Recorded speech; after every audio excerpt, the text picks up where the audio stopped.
Welcome to Off the Cut, a podcast where we talk about building, making, and answering all of your questions. I'm Eric from Spenceley Design Co. And I'm Zach from Zach Builds. If you have a question that you would like us to answer on air, you can send it to offthecutpodcast@gmail.com. You can find both of us on YouTube, Instagram, and unfortunately, because we have to keep up with kids, you can find us on TikTok too. All right, now let's get into the show. Good morning, Vietnam. Welcome. He went for it. I had to go for it. A podcast where Oh, we no, talk it about loops. building. Why is it looping? And answering Oh, all. come on. Oh, there's a little checkbox here that says loop that I just failed to not click. Okay, well, Hey, this is part of the show. This is what this is what they pay for. All right? exactly. Well, good morning, Vietnam, and welcome to Off the Cut episode 50. We're up in Toronto. Today is known as Tuesday, December 31st, 2023. But here in Ohio, today is respectfully dedicated to the food of the day, Brussels sprouts. Oh, okay. It's a food. It's a food. It's a legit food. We haven't had that in a while. Yeah. How do you feel about Brussels sprouts? I like them. Yeah, I put them in my mouth. I don't understand why why is there the meme of kids not eating their Brussels sprouts? It's because adults don't know how to cook them. But of all the vegetables, they're like the least objectionable. Like they're just like little, I don't know, like little lettuce balls almost. They're like miniature cabbages. Yeah, it's not like they have like a bad taste or anything. If anything, they're just like a little bland, but it's not like they actively taste bad. I mean, I don't think they taste bad. I think what people view of them as, you got me excited. I opened it off screen because it's not an official bubbly. It's an off-brand. Hey, It's tangerine flavor. It's nice. times are tough. I get it, Zach. Mm-hmm. It's a recession, they keep saying, right? Yeah, something like that. But I think the Brussels sprouts dilemma stems from old people cooking the snot out of them. Making them like a soggy mess, essentially. Yeah, Yeah, it's gross. Nobody likes overcooked vegetables. that's true. Do you do the little crosses in the bottom of your Brussels sprouts? I'm not familiar. I think it's just you just like cut like a little X in the bottom of them so that they cook more evenly throughout them. I know. I've never heard of that. It's a time suck. I'm not sure it's worth it. Okay. That's also a Peep Show reference for all the people who watch the TV show Peep Show. I've heard of it. Never watched the show. I think that's my favorite TV show of all time. And I'm one of these guys who has a hard time picking a favorite of anything, but Peep Show is definitely my favorite TV show. Okay. So Yeah. give me the 15 to 30 second synopsis of this show and see if you can sell me on it.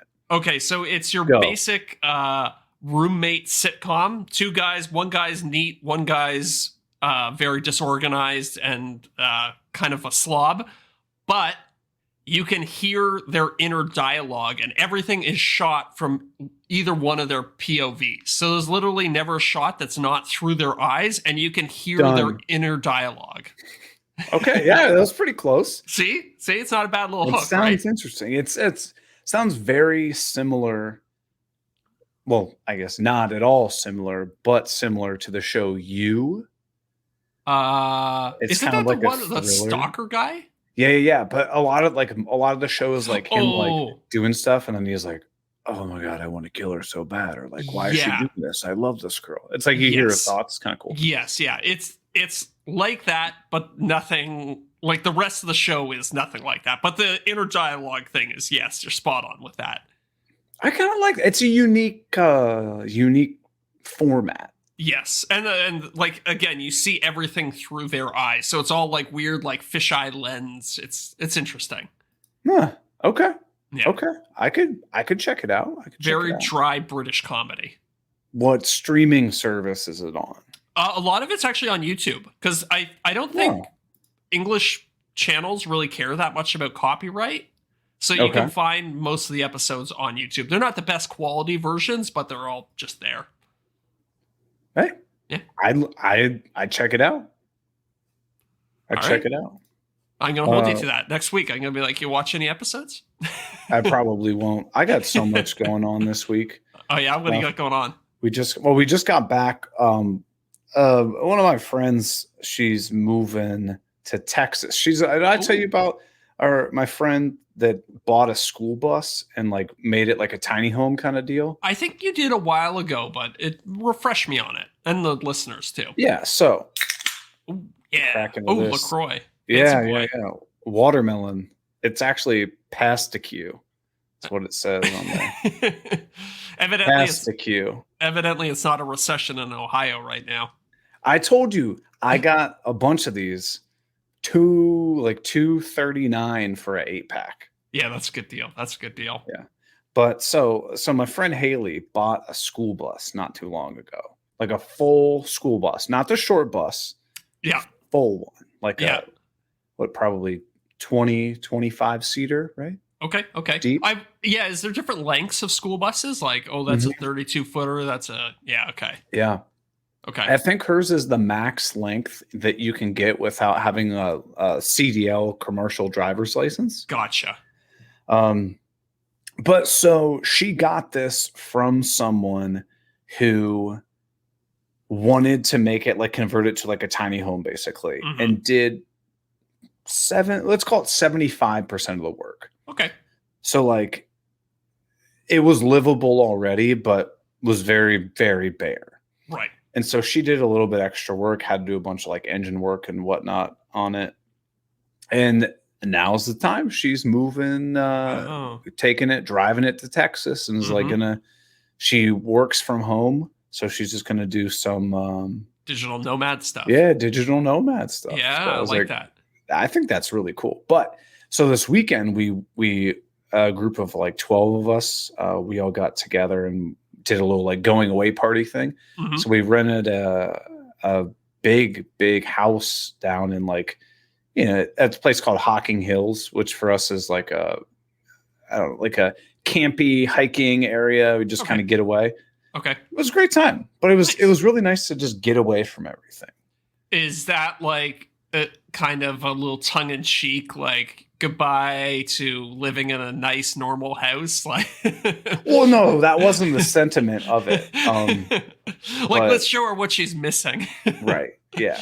No, she's all in on it. I think it's pretty cool though. I think that's really cool. I've wanted to do that for some time. I think it'd be a really tough sell. Well, I know it'd be a tough sell with Sophie. I don't think she would go for it, but I could totally live in. I don't know if I would do a school bus, but I'd go get like an RV or something like that, or a fifth wheel trailer and put it behind my truck and just tow it around.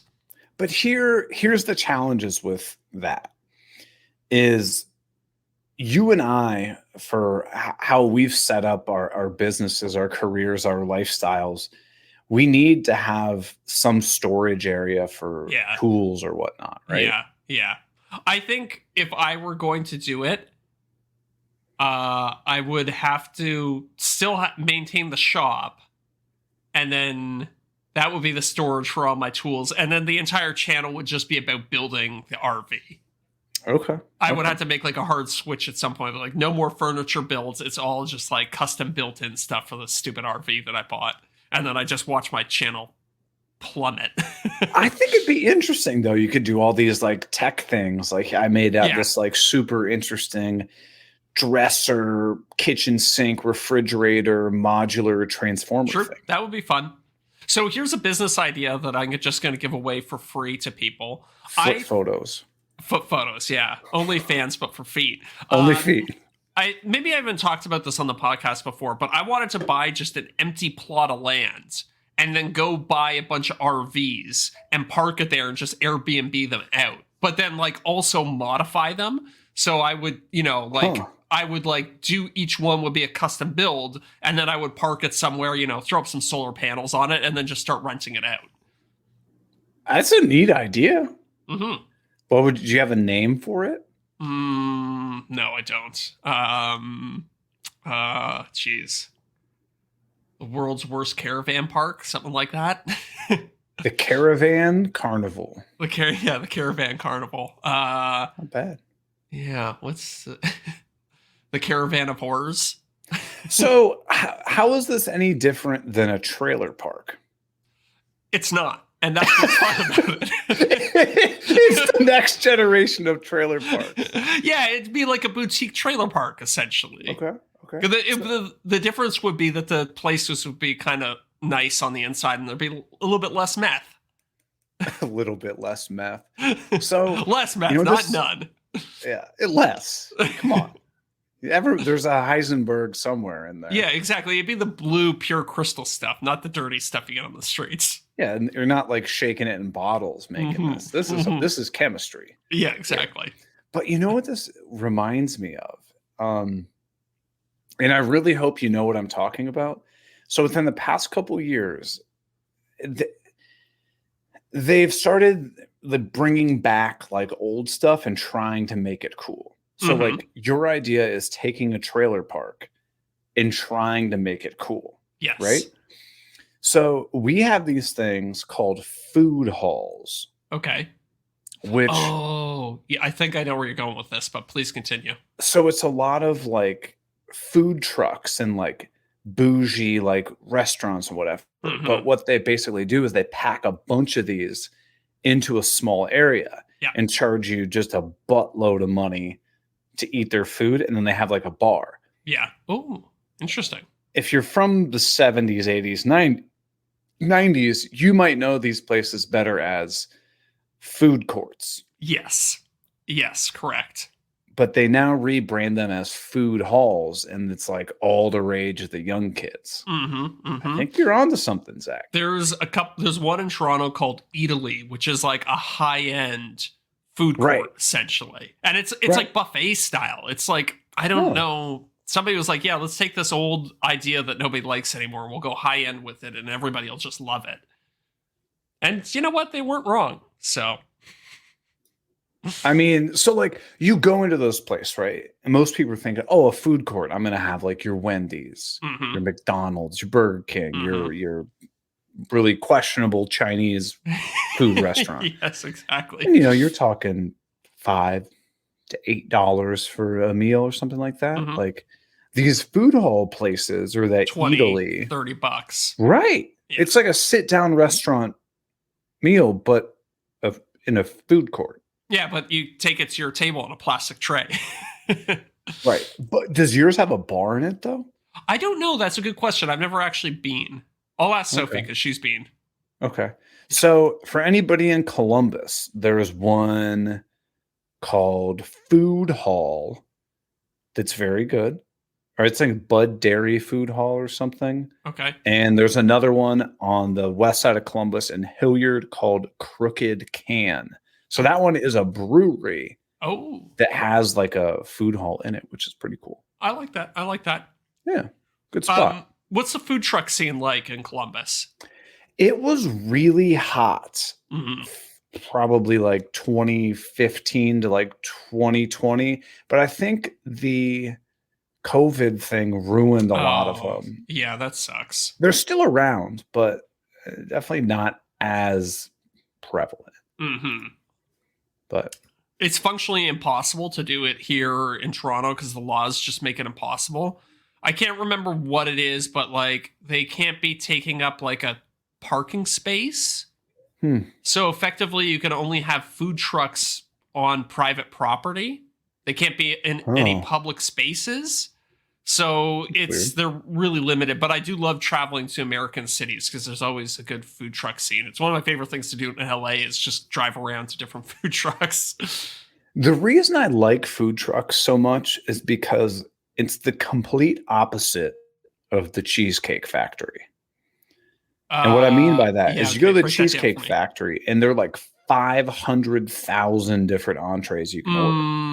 Okay, yes, I see where you're going with this. So what's the likelihood that everything that you order is going to be good? Yes, like vanishingly small. Right. It's not like a Mexican restaurant where everything on the menu is just what combination of beans, meat, lettuce, and cheese do you want? Yeah, exactly. With a food truck, you typically go up there and they're like, we have like 3 entrees and 2 sides. What do you want? Yes. And the nice thing about food trucks is, generally speaking, the food is pretty good because it's a competitive market. Like you're always trying to you basically it's all word of mouth, right? Like you're trying to get like people in an office tower or whatever to all come to you. And they keep the prices low because they don't have like sit down dining. So for a cheap guy like me who likes to eat, it's pretty ideal. You get a good meal for a good price. And, I guess the only downside is that you kind of have to sit on a park bench and eat it, but that's okay. I'm willing to make that sacrifice. I don't mind. Sometimes I feel fancy, It's like going on a picnic without having to bring your own supplies. Exactly. It's a Nobody good way has time to pack up for a picnic these days. When was the last time you did a picnic? Oh God. I mean, I feel like Miranda's always like, we should go on a picnic. I'm like, yeah, it sounds great. Let's do it. Those things, somebody in the couple needs to drive them, because Sophie and I do this all the time. We'll be like, oh yeah, that sounds like a great idea. Let's go do a picnic. And then neither of us really pushes that hard for it. But every time you go and do it, you're like, oh, this is nice. You go like set up in a park, the sunset, bring a little bottle of wine or something. I think the only time we've done a real picnic action is if we go to a brewery that doesn't have food and they're like, oh yeah, bring your own food. Sometimes we'll like bring a little cooler and like make a shark cutlery board or something like that. And eat that at the bar. It's nice. Yeah, that is nice. I mean, I'm not going to the park, but it is what it is. People, I've heard there are some certain people that really enjoy picnics in the park though. Yeah. Do they have names? First one is James Head.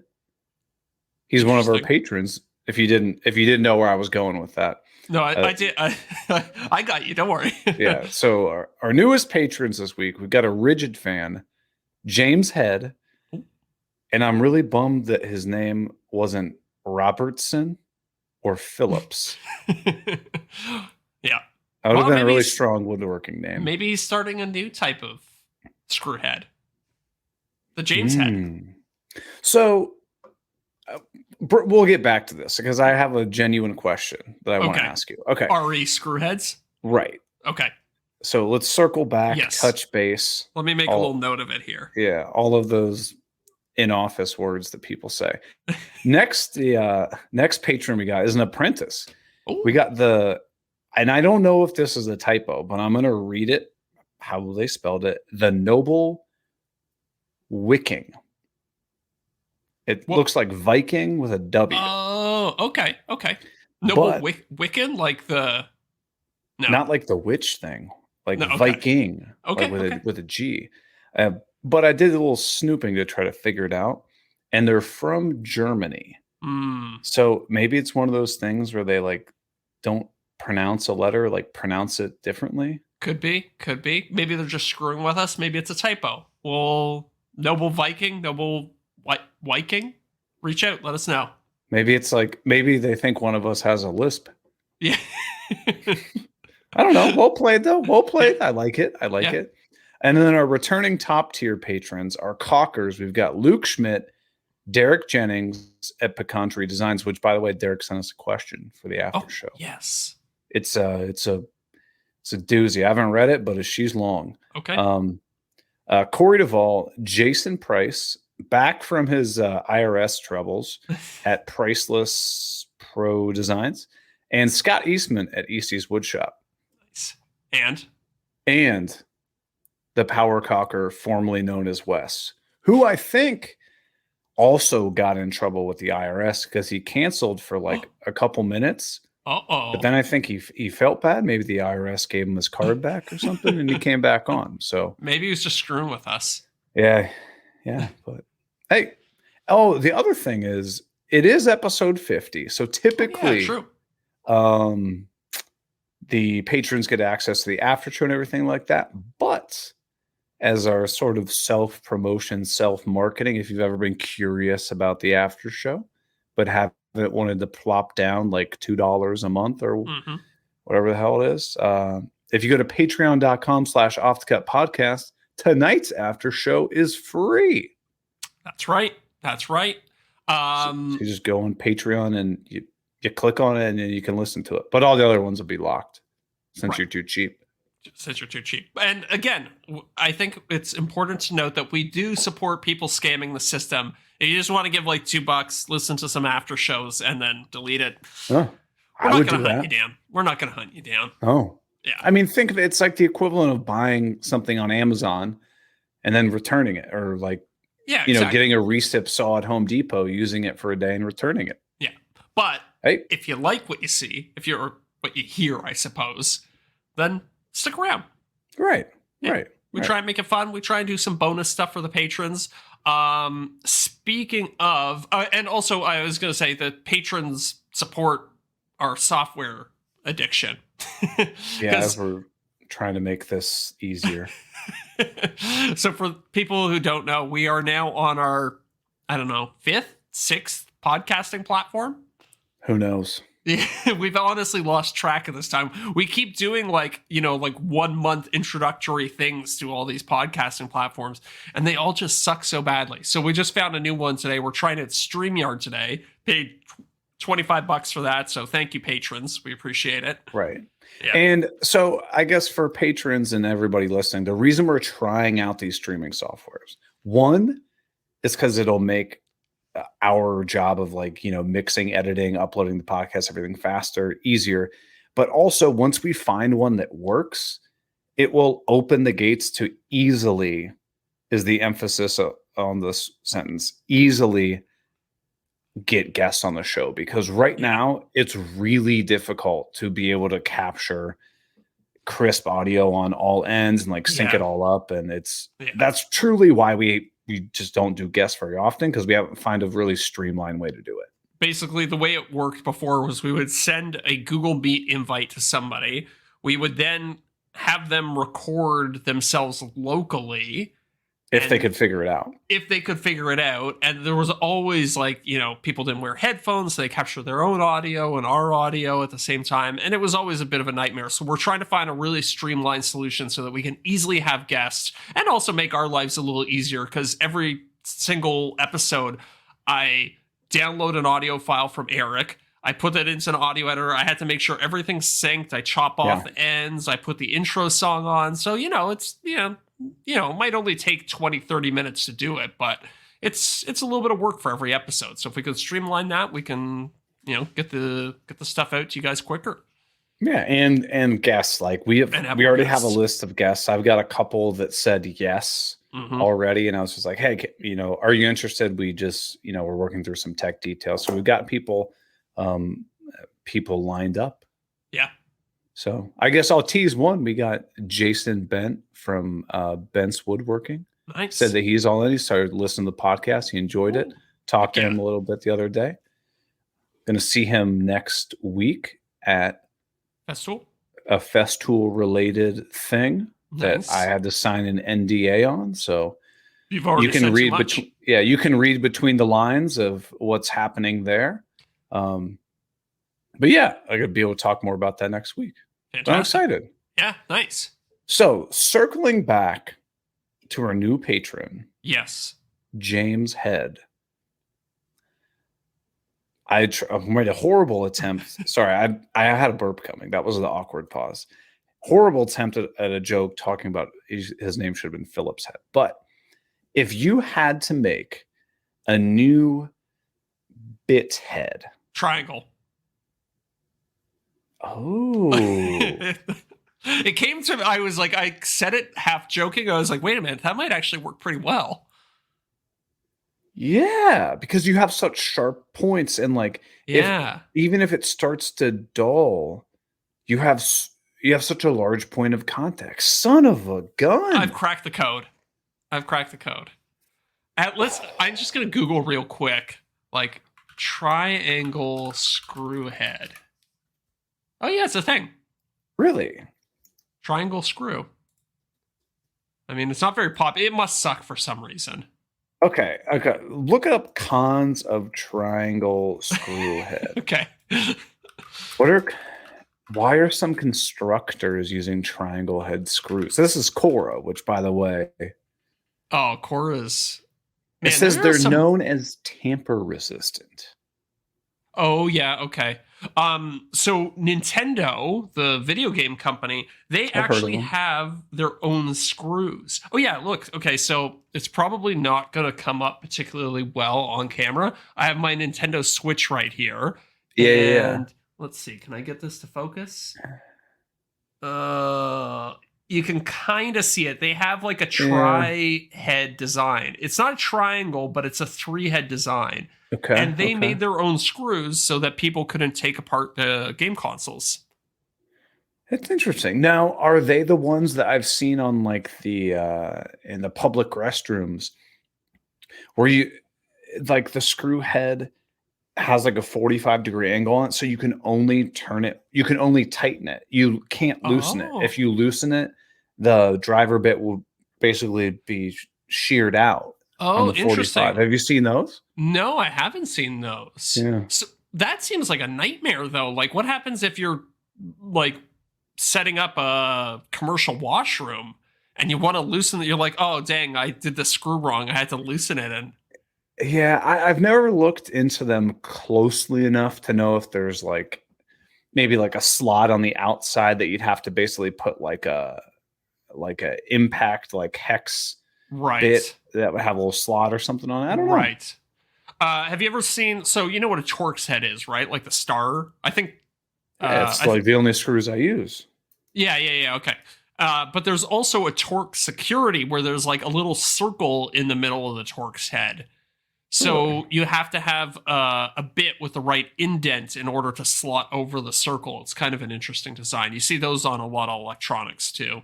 It's basically the electronics company's way of saying, hey, we don't want you mucking about with this thing. But that's an interesting design of the like kind of like a cambered screw heads like that you can only go in one direction. Yeah. The triangle screw head also seems very interesting. I also came across a Google Images thing for Popular Mechanics 11 strange screws you don't see every day. Oh, interesting. These are You got it. So Yeah.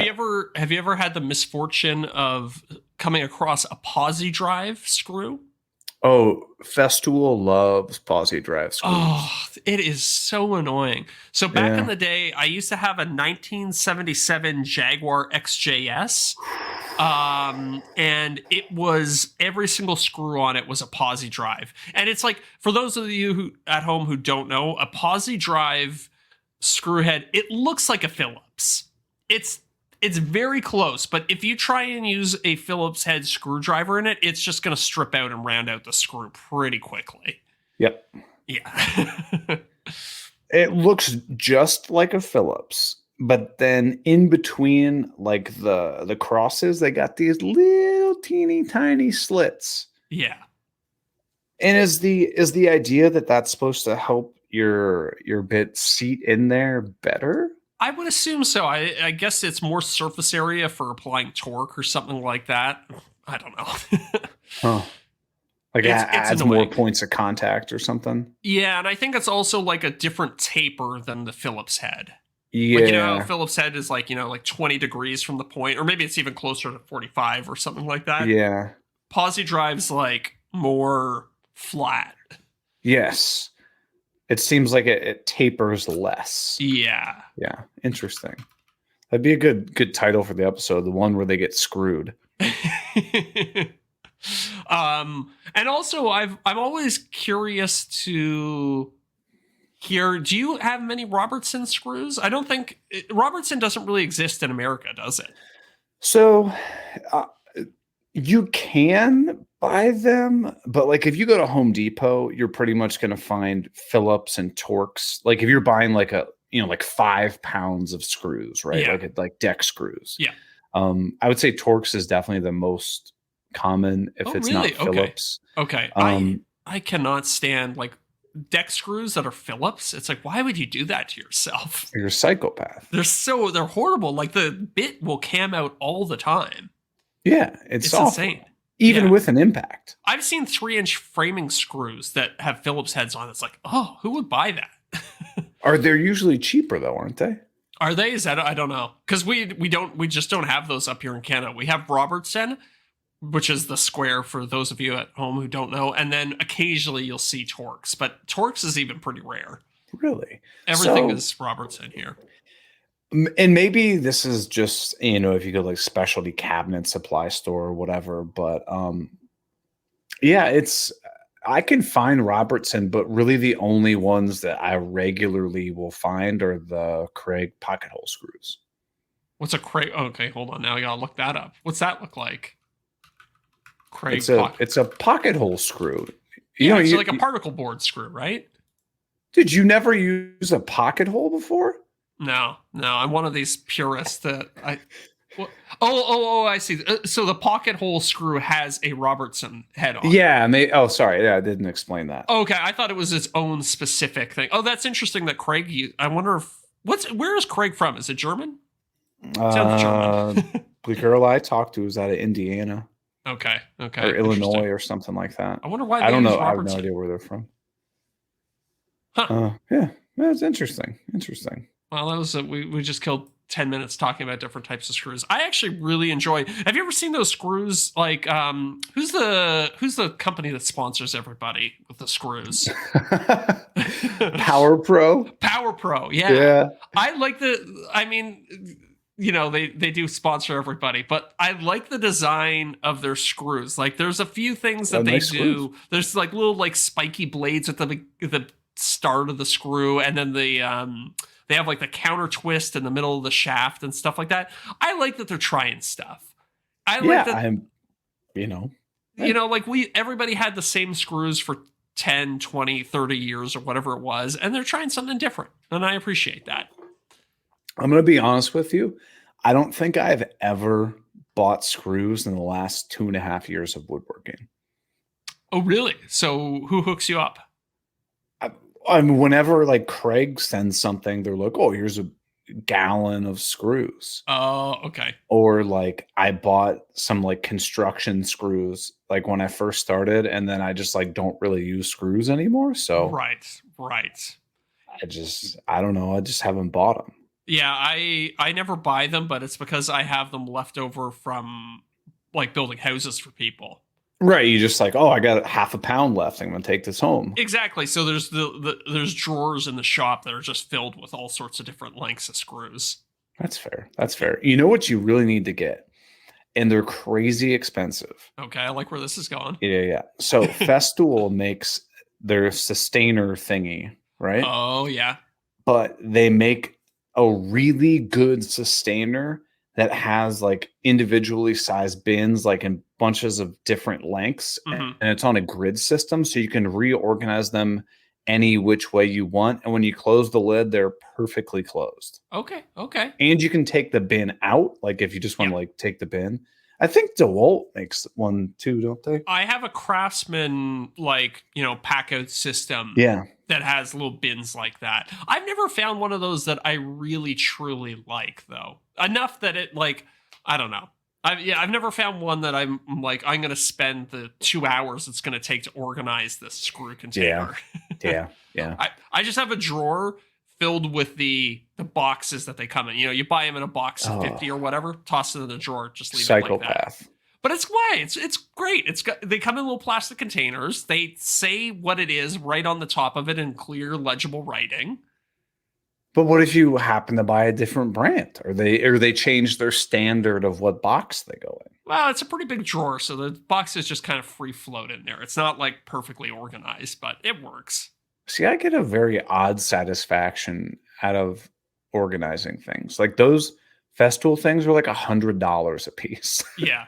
I hear you. I also get the thrill of organization, but then I balance that against like, okay, I could spend 3 hours organizing my screws, or I could build something and try and like make a video right now. And I always come down on the side of video. Yeah, but I mean, come on, organizing your screws. Think of how much ad revenue you're going to get from organizing your screws. You can put a sponsored segment on your screw organization. Yeah, that's true. I wonder if there would be a way to make an entertaining video about organizing your screws. You just have to put a stupid title and thumbnail on it. Yeah. Okay, maybe I'll YouTube screwed me. Yeah. This is why I don't have the dust collection properly set up on my table saw. Because you never attached the hose, right? Yeah, well, yeah, basically. But it's like I can't make a video out of it, so I'm never going to do it. That's fair. That's fair. People love dust collection videos, especially if you That's true. purposefully like because people are like, oh, if you put a hard 90, like your dust collector is going to explode. Dude, I want to make a dust collection video where I use only hard 90s. Yes, yes. I want to make a like most dangerous dust collection. It's got like no static dissipation. It's like all the dust actually goes like past a barbecue lighter on its way into the dust catch or something like that. And then you have to market it that it's perfect for sucking up screws and metal objects. Yes. And you put some sandpaper inside so when the screws go over these 90-degree corners, they hit the sandpaper and spark. That'd be perfect. I don't think people really understand how hard it is to get things to light on fire. Yeah, I was actually. It might have been the two of us talking to Jake Hatz that he is working on a video, basically trying to start a static fire with a dust collector. Was he talking to us about that? I think so. Yeah, I cannot wait to see that video because it's really like I've been on construction sites where guys are MIG welding something like a steel beam. Yeah, and I'm watching molten slag fall into a pile of sawdust, and then just nothing happens. Yeah. It's like it's really surprisingly hard to get things to light on fire. That could be a new YouTube channel. Yeah. Just lighting things on fire. People, right? People say that all the time. Every time I make an electronic project that's in wood, they're like, "Oh, that's gonna catch fire for sure." And it's like computer parts get up to 80 degrees on a bad day. It's you're still like almost an order of magnitude away from what it takes to ignite wood. Right. So I think one day I might do like a computer case and then pack it full of sawdust and see if I can get it to catch fire. That would be good. I noticed and I haven't watched your most recent video, but the one you put out like a couple weeks ago, a month ago or something like that, that you made this deliberate comment of like, yes, I'm not worried about it lighting on fire. I was like, oh man, he must get raked over the coals for this. Oh yeah, all the time. That's awesome though. Yeah, I've started putting in little comments like respond because people are very predictable, especially in large numbers. If you get if you do a couple similar videos that get seen by hundreds of thousands of people, you can predict pretty accurately some of the trolly comments you're going to get. So I try and get in front of them a little bit sometimes. Right. So here's an example. My pricing video, which was going to come out today, but we dumped that sponsor, moved to a different one. Right. I filmed the whole thing a while ago, and then I was rewatching it, and I'm talking about oh, you multiply your hourly rate by the hours, and then I was like, I know that there's going to be some person out there that's like, well, actually, I charge by minutes or days. It's like, okay, it doesn't matter. Whatever unit of time multiplied by your unit rate. So I did a hard cut. I was like, hi, Eric from the future, because I know somebody's going to complain about this. Yeah. Yes, you can do hours, minutes, seconds, days, weeks, whatever you want. Now you need to get one of those. I think lawyers have a special tool for keeping track of their hours. And it bills in increments of 3 minutes or something like that. I can't remember exactly what it is. You just press a button and it starts recording, and then it rounds up to the nearest 3 minute or 2 minute mark or whatever it is. I like that. I'm gonna do that when my mom starts telling me a story that starts with, so I was on Facebook the other day. You hear just click in the background. I'm like, keep going, Mom. You're getting an invoice for this story. Well, hey, we got something new tonight, Zach. Oh, yeah? What's that? We got a question. A non-patron question. Oh, how did we get it? Email? I honestly don't remember. I just put it on a list. Okay. All right, cool. This comes from Santiago Osorio. Oh, That is a strong name. exotic. Yeah. I Okay. like it. So Santiago says woodworking is usually got a lot of people, not a business. I find that many great woodworkers never make it their full time business in my area, and they're way more skilled than I am. Why do you think that is? Will making profit or any money from woodworking soil it? I think that's a great question. Yeah. Yeah. I don't really understand the first bit, but Yeah, I think it might have seems been a typo. might have been a little bit of a typo there.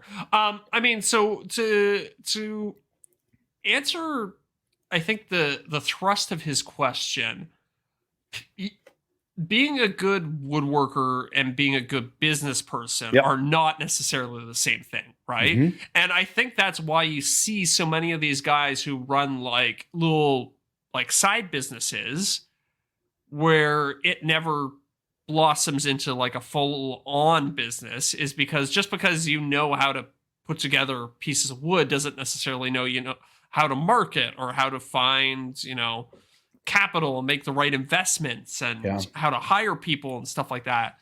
And it's yeah, I don't know, do you have any thoughts on this? I guess the first thing that kind of popped up to me is if somebody asks me what I do, I don't say that I'm a woodworker. Yeah, say I'm I an influencer.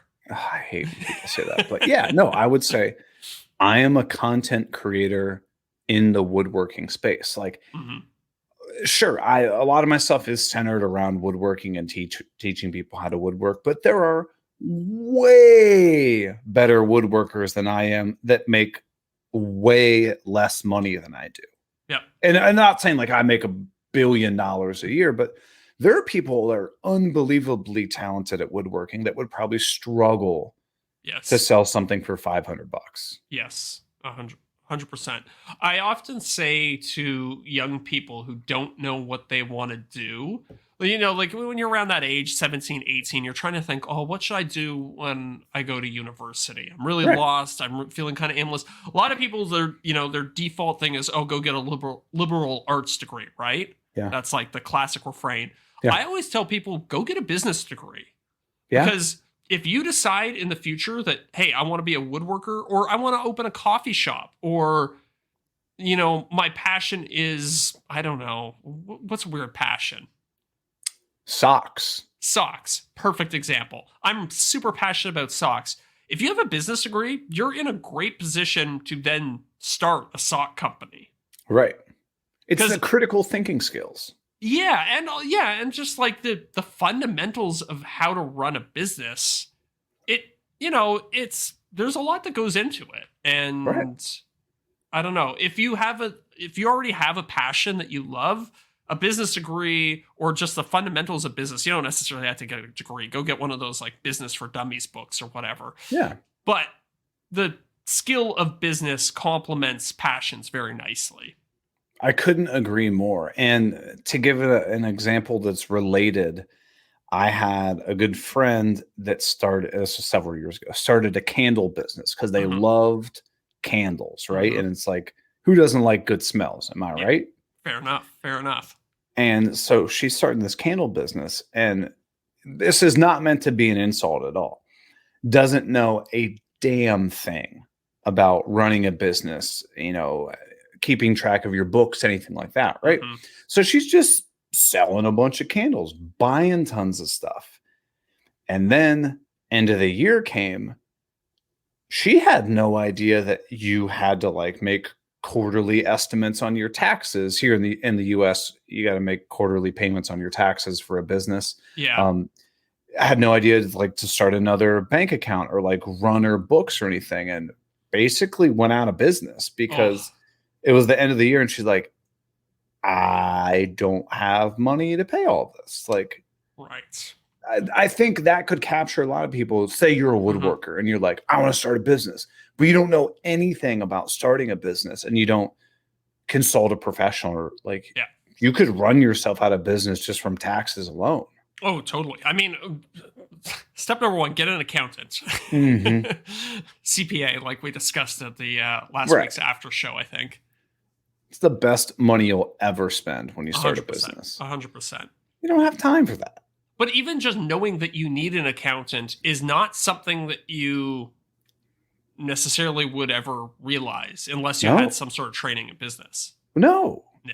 And so like that's I fully agree. I think if you don't know what you want to do, like getting a business or degree, something like that's a fantastic place to start. So let's hit the second half of the question. Okay. Will making a profit or any money from woodworking soil it?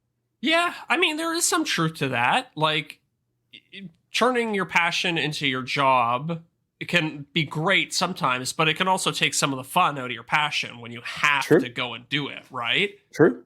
I mean, personally speaking, I still love building stuff, Oh, even yeah. though it's, you know, even though it's my business.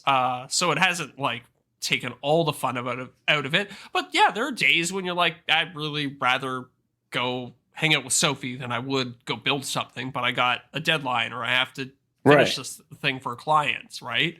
So And I mean, I think we are different than a lot of people because, yeah, we're in the woodworking space, but 99% of the time, you and I are not building furniture, boxes, No cutting boards clients for or people. no Like, clients in the traditional sense. Right, Yeah. right. I think that would ruin it for me if I was just cutting board, cutting board, cutting board, cutting board, cutting board. Yeah. I couldn't do it. That's why I've always do that. People always ask me, hey, can like, you know, whatever project it is, hey, can I buy one of those? And I'm like, no, I'm not interested. I don't want to do the same thing twice. Like, I want to figure Yeah. out what the next thing is. I So- very rarely get people asking to buy what I make. Oh, yeah? And I think I was just like, it's probably just because they just think it sucks. Well, no, but also you have you have your plans available too, right? So you're pretty clear from I don't know. I think the plans is a nice way of saying, hey, I'm not going to build it for you, but here are all the instructions that you can use to do it yourself, right? Yeah. I think in my 3-ish years of doing all of this, I've had maybe 5 or 10 people total reach out and be like, hey, I saw this video of this thing that you made. Will you make me one? Like that seems kind of low, doesn't it? Yeah. I would have assumed more. Right. I rarely get it. Every time I want to do one of these retro game console videos, I always have like, I don't know, maybe 10 people reach out to me and ask if I'll build one for them. And I always say, Nah. sure, but it's going to be like $3,000 because they're really labor intensive to make. And people are always like, oh no, way too much money for me. It's like, okay, fair enough.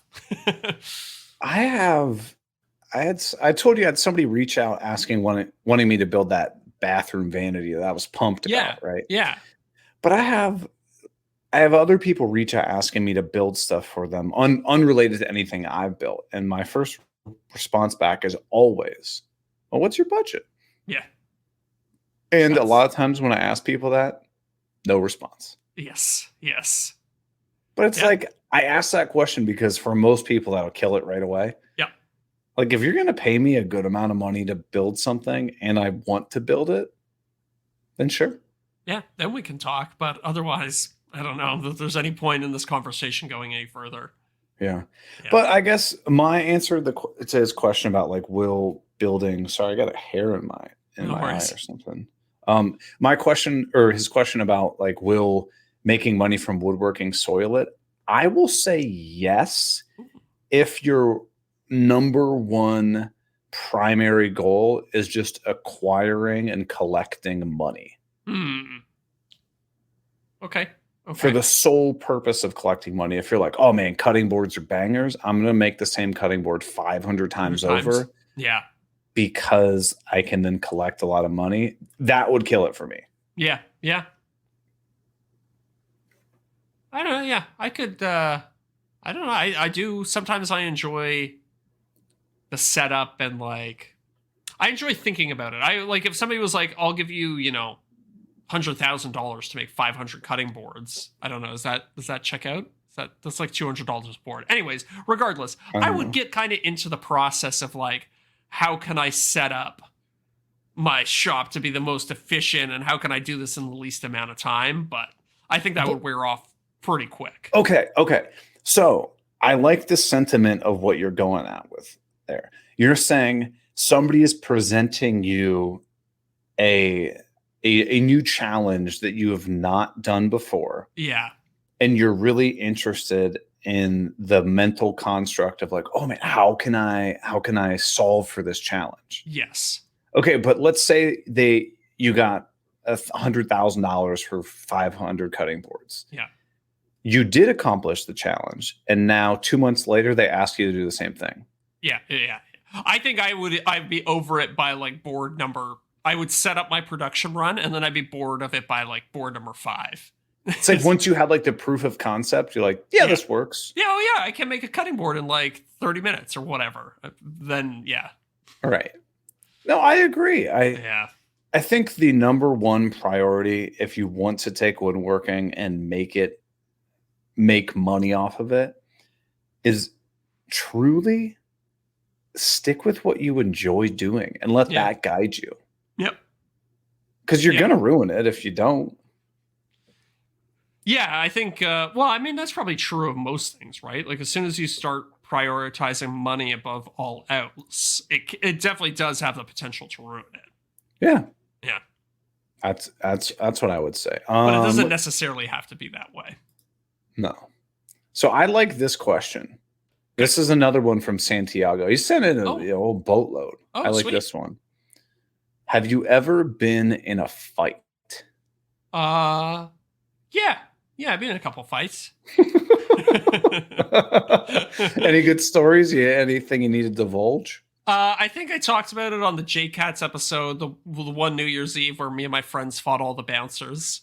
Oh, yeah. That was a good time. Well, you can't rehash that one because that was in the after show. That was an after show, yeah. If you want that one, you got to pay for it. I mean, his story was hilarious. Yeah. Oh, yeah, he had a good story. He had a good story. I'm trying to think of like any cops or the bouncers or whatever he was talking about. Yeah. You're like, this guy's a business mogul, and then you hear these like, oh, you're like, oh my god, he's a real person too. Yeah. Well, tripping. Yeah. Right. Yeah, I think when I was like 18 or 19, I probably got in a couple little scuffles here and there, but nothing to write home about. Yeah. I got a pretty good scar. I don't know if it'll show up on camera. I have a pretty good scar on my temple from a guy had this big ring and he punched me in the side of the head. And I had to go to the hospital afterwards and get some stitches on it. Nice. Yeah. What age do you say this one was at? Yeah, probably 19, something like that. 18. Peak fighting time. Peak fighting time. Just brimming with testosterone. Right. You know, I think I've only been in one altercation outside of hockey. Yeah. Hockey is hilarious because you can do things on the ice that you could never do in the real world. Right. And it's just like, it's fine. You're good. Yeah. You're good. You could literally just punch a guy in the face and no consequences. They broadcast it on TV all the time. Right. And there are no consequences. And you're fine. Yeah. You're not getting an assault charge. Exactly. Anything but like if you did it just outside the arena, like on the steps of the arena, you'd be locked up for years. Yeah. Going to jail. So yeah, lots of hockey fights, but the only altercation I've ever been in, and I think this also might have been told on the J-Cats episode, and if it has, let me know. But did I tell you the time where we were at a concert and some guy tried to punch Miranda? Yes. Okay. So I think that was the story we talked about in the after show too. So again, if you want to listen, if you want to hear that story, that was a doozy. But that's a teaser for the after show. Yeah, right. We're trying to sell the after show here. We got an episode 50. Yeah. We got to convert. No, I think that's really the only fight I've ever been in. Fighting is stupid. Don't always try and de-escalate and walk away. You're not going to win. Yeah. Yeah. Best case scenario, you're still getting semi beat up. Right. And be like trying to have a reasonable conversation with the guy who runs Odie's Oil. Exactly. It's not going to happen. Yes. People still love the Odie's Oil joke. Dude, yeah. I've never seen a company with worse PR. Yeah. It's just too easy to dunk on them because they're all so unlikable. Yeah. I mean, come on. Like, why can't we need a woodworking company that's like the fast food companies on social media, like Taco Bell and Yeah. Wendy's and stuff. Yes. Those companies are hilarious. Yes, that would follow. probably be the only reason I would ever go on Twitter is to follow Wendy's and Taco Bell. That's what they do. Because they just dump on each other all day. Yeah. Yeah. Or like Applebee's and Chili's and like stuff like that. Like, do you think we could get the owner of Odie's Oil to be on the podcast? I don't even want to talk to him. But it'd be so funny. Yeah. I don't know. I was listening to the podcast that Steve Ramsey does. Mm-hmm. And I think he tried to get the Odie's Oil guy, and then whoever was kind of like the forefront of being bullied by the Odie's Oil guy to be on his show. Oh, wow. And like hash it out live. Yeah. And one of the parties vehemently disagreed with being on it, which I can only imagine is the Odie's Oil guy. Yeah. Yeah. What was that guy's name? Ska Woodworks or something like that? I don't know. That was during the time where I was banned from Instagram. Gotcha.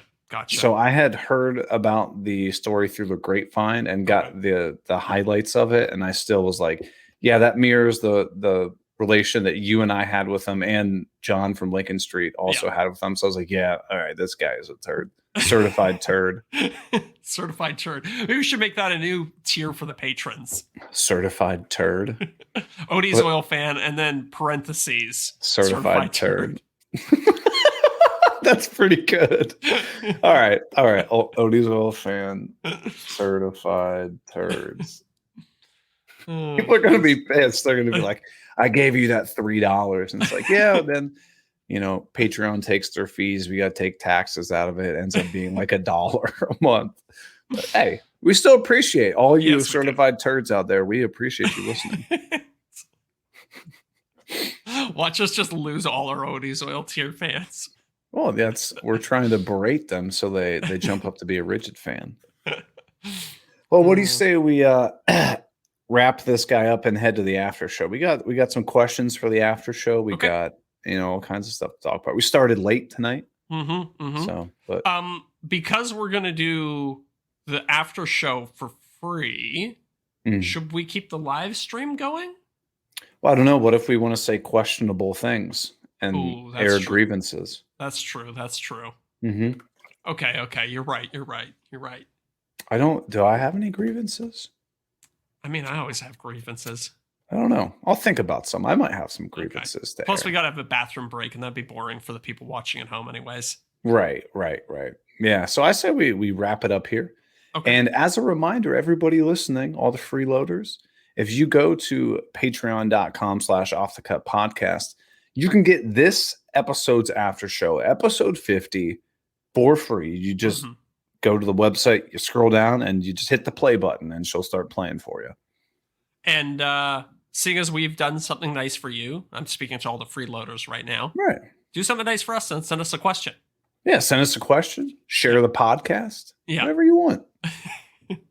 or if you like the after show, decide to see if you want to pay for it. We gotta bring out the heat tonight, Zach. We gotta bring something spicy to keep people going. Okay. But all right, well, we'll wrap it up here, and we'll see you at the after show. If you can't figure it out, well, that's on you. See you, everybody. See ya.